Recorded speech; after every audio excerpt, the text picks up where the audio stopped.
All right, Rabotai, welcome everyone to another Wednesday night shiur over here at the Derech Emet Torah Center, 2013 East 13th Street. We're about to start. Shano, it's a big zchut tonight. We have Rabbi Goldstein with us from any sale. He came joining us. So like that gives me a push to make sure it's extra special. Rabotai, I'm going to tell you in advance. Today it's going to be two parts. One part is going to be very important, a vital lesson for everybody, even the ones who are married, to listen to this. It's about marriage. And the second part is going to be about honor. But we're going to split it up. Yeah, Katash, we're going to split it up. I like to dedicate Lu Nishmat, your brother. What's your brother's name again? Yehuda ben Margalit. Bezrat Hashem, Shav Lu Nishmat. Refuah Shlema, yeah. Zev ben Esther, Bezrat Hashem. Everybody should have Refuah Shlema. But I want to make it special Yehuda ben Margalit because he passed away last week. Bemet. I really it's special the school should be. Bezrat Hashem. As well, Refuah Shlema. Everybody should have Refuah Shlema. Rabotai, please listen good.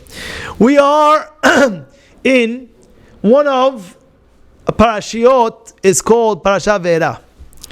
And if you look, what is it talking about? What is this parasha about? Shlomi, what is this Parashat Shavua about? So it's about us. We're getting suffering in Egypt. That's what's going on. Right? We're getting we're getting tortured from Paro. And then eventually we give him the makot, the 7 makot. In this week's parasha, that's Va'era. Vav is 6, Aleph is 1, that's 7, right? 7 makot in this week's parasha, 3 makot in Parashat Bo, which is next week. But in this week's parasha, how many makot we have? We have the suffering of the Jewish people, and then we have the makot in this parasha. But before it begins, it speaks about 3 marriages. And you say to yourself, what is going on? This is the time we're speaking about marriage. It's so important. It's like the intro to the parasha. Before we speak about our suffering, let's just go on. Let's just speak about what's going on over here. And it speaks about what? Marriage. Who are the 3 marriages? Who knows? Who got married in this week's parasha? 3 marriages it speaks about. Who knows? Boys? Name me one. No. These guys. Claude Kadash, didn't you go to school? Which one? Which one did you go? Tell us. What's the marriages? So we know one of the marriages is what? Is it speaks about Vayikach Amram et Yocheved. That's the first one. First one speaks about what? Amram marrying Yocheved. Later on, it speaks about what? It speaks about right after Vayikach Aharon et Elisheva, Bat Aminadav. Nachshon ben Aminadav's sister was Elisheva. And from here, the Gemara says, you should always look at the girl's brother to see, he's a good boy, not a good boy, Look at if she's going to be good, if your kid's going to come out good, look at the girl's brother. Now, the third one is, Elazar ben Aaron, lakach lo benot Petuel. Lo leisha. So you have Elazar, which is Aaron's son, gets married. And then we start talking this, that. Why is it so important that the Torah gives a whole intro about the marriages of 3 marriages? I'm saying, what does it have to do with anything? Why? Why now? And instead, what I'm trying to say over here is a very important question. And by the way, this is not my question. This is the Shlach Kadosh's question. It says, why is it over here now so important? Before we speak about anything else, let's speak about 3 marriages. Amram and Yocheved. Let's speak about Elisheva Aaron marrying Elisheva. And let's speak about the third one, Elazar, which is Aaron's son, marrying Petuel. Why is it so important? So I'm not going to tell you what the Shlach answers. He answers, you can look it up yourself. But I'll tell you a yesod, a concept that's very, very important in life.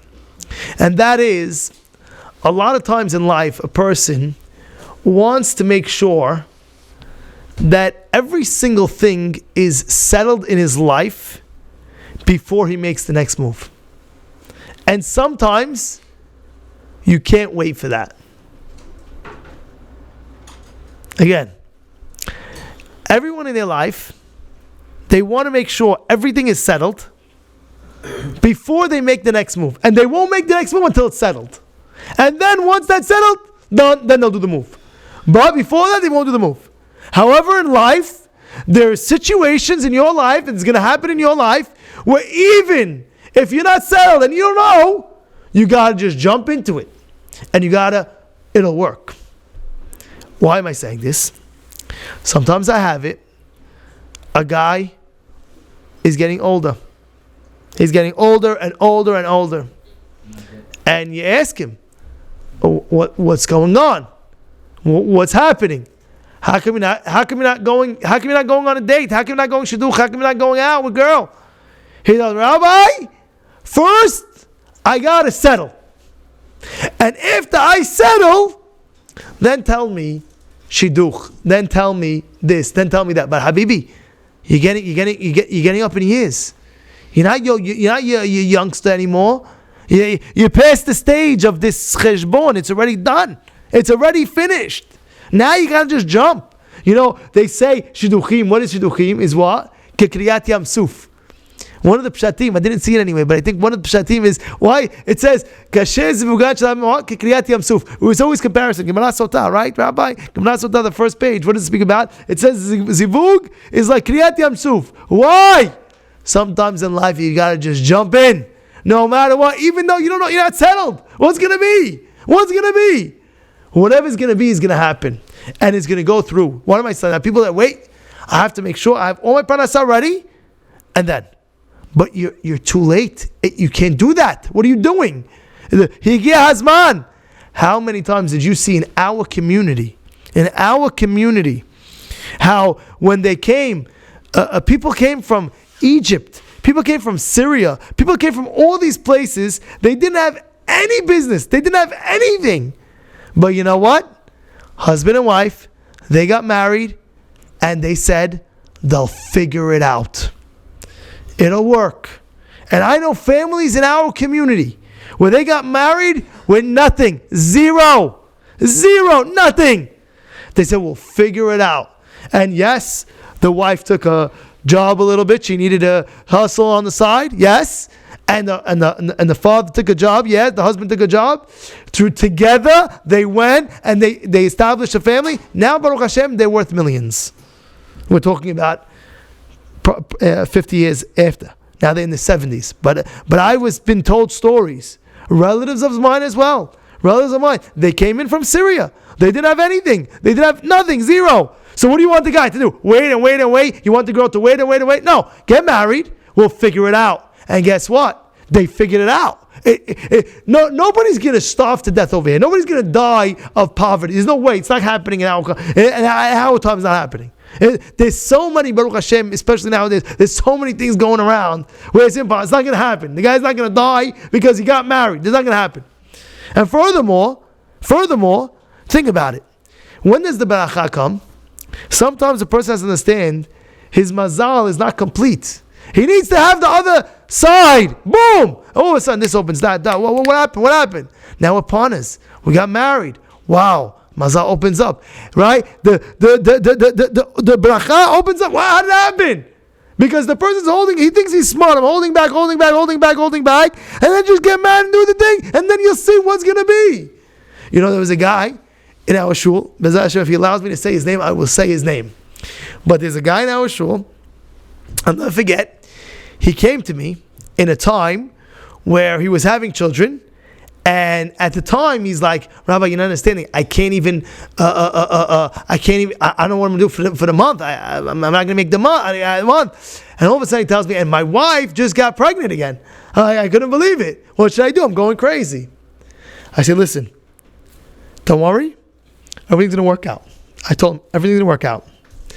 This guy, it was his fifth child. And he came to me. And let's fast forward 2 years later. He came to me 2-3 years later. He came to me personally. It's a personal story. And he says to me, Rabbi, you were right. I said, right about what? He said, you told me, don't worry, right? Have the child and everything's going to work out. And you should know, when I had this child, my mazal flipped to no other. I was able to start a new company. I was able to get on my feet. I even bought a house. This is what he told me. Imagine in 2 years, start a company, buy a house. He just told me that now. He told me that 2-3 weeks ago. He says, because what? Yeah, some people say, right, having another child? What do you have another child? You know what's going to happen with another child? If I have another child, you know how much more money? Tuition bill? You don't understand that you get that on the child? You're luck. You're good luck. Hashem says, now I got to open up another channel of beracha. So therefore what happens is there's another pipe of beracha coming down to you. Why? Because that child came down, there's another beracha. How happened? What happened? Because he had that child, more parnasah has to come. Oh, yeah, that child? The Gemara says the bread comes with the child. Right? Right? They say this? Huh? The Gemara says it. The bread meaning to say the parnasah, the child is going to come and give you bracha. He's going to give you bracha. You have nothing to worry about. The child comes, boom, bracha, shefa. How'd this happen? How'd that happen? How'd this happen? How'd that happen? Boom, boom, boom, boom, boom, boom, boom, boom, boom. Before you know it, psh. That's why in this week's parasha, where it speaks about the Egyptians making us suffer, right? We're getting tortured over here. It speaks about 3 marriages because it didn't stop them. It's uncomfortable. It's uncomfortable right now. I'm uncomfortable. The situation that I'm in, it doesn't equate. I'm being a slave over here. How am I going to get married? What am I going to do? How am I going to get set up? Don't worry about it. Do your thing, and you'll see automatically everything will work out. So therefore, we start the parasha. What do? 3 marriages to show you. Don't worry. Everything will work out. Just at this point, you have a mitzvah. Fulfill the mitzvah. Mekayem perur bu. Do it well. And Bezrat Hashem be zocheh to see that bracha. Bezrat Hashem, you'll see it. You'll see it. How many people, you could ask millions of people. They have their own stories in their life. Where they can tell you, yeah.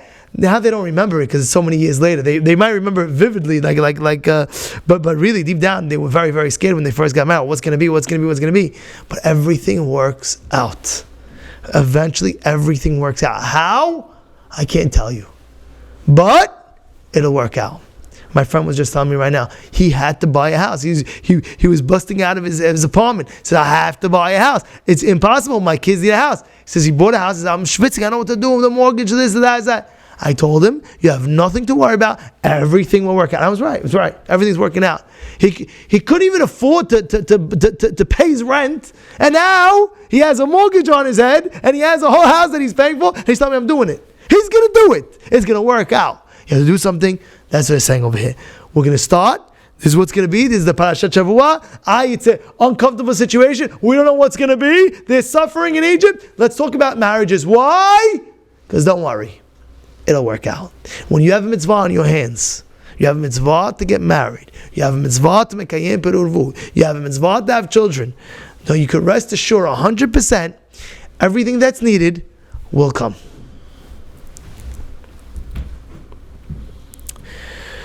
We're going to do a part 2 over here now. That's going to be about